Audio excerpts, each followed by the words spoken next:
Bonjour à tous, nous voici devant l'Escaët à Aix-en-Provence.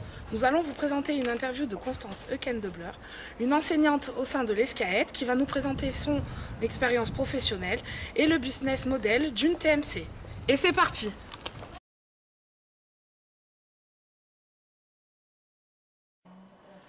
Bonjour Constance. Bonjour Magali.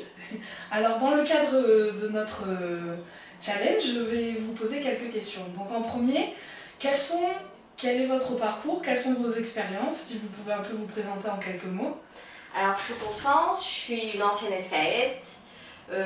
J'ai eu un parcours très TMC et agence de voyage d'affaires en commençant par un stage au service commercial chez BCD Travel.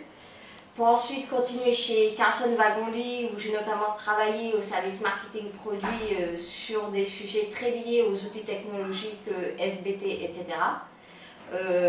J'ai ensuite une expérience chez 3Mundi au niveau du service marketing, là plus orienté vraiment communication et marketing opérationnel, avant de venir travailler à l'Escaët en tant qu'enseignante. D'accord. Et justement par rapport à votre expérience, en quoi la TMC elle répond aux besoins de l'entreprise et des voyageurs d'affaires? Alors je vais commencer par le voyageur parce que je pense qu'il est au centre des préoccupations actuellement. Elle va y répondre tout simplement parce qu'au niveau de son service offline notamment, elle va lui fournir un interlocuteur privilégié, une aide et un accompagnement pour le voyageur quand il va faire sa réservation, quand il va avoir un souci sur l'outil de réservation par exemple. Je pense que c'est un excellent appui également pour les assistantes qui trouvent souvent en l'agence de voyage un interlocuteur qui va les décharger d'une tâche pour qu'elles puissent plus facilement se concentrer sur leurs autres tâches qui sont énormes. Concernant l'entreprise en elle-même, je dirais que ça va répondre à un besoin d'économie à travers plusieurs leviers, grâce aux tarifs négociés de l'agence, grâce à la compte manager qui va pouvoir, grâce aux statistiques, effectuer certaines préconisations pour que l'entreprise génère des économies. Et pour finir, je pense que la TMC est aussi d'une grande aide au niveau technologique dans l'intégration des solutions, en fournissant un point d'entrée pour intégrer toutes les solutions dont l'entreprise va avoir besoin. D'accord. Et comment la PVE elle est appliquée concrètement à l'ensemble des collaborateurs? Comment ça se passe? Alors après, on va vraiment dépendre de la structure de l'entreprise, sachant que tout naturellement, ça va passer par la connaissance du client sur le plateau d'affaires, qui va devoir connaître la politique voyage, mais aussi les habitudes clients.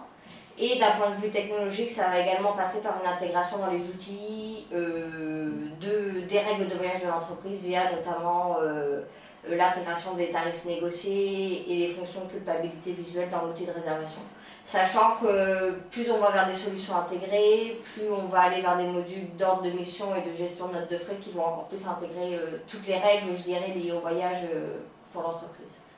D'accord. Et au niveau du SBT, ça se passe comment?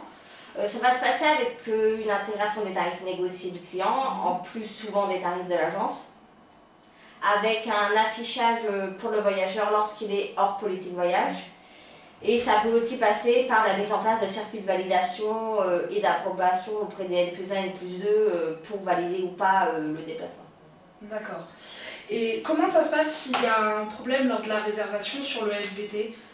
Alors, dans un monde idéal, l'agence peut effectuer un support basique au voyageur. Donc le voyageur peut tout simplement appeler son agence et son équipe habituelle va pouvoir le conseiller, voire finaliser même la réservation avec lui.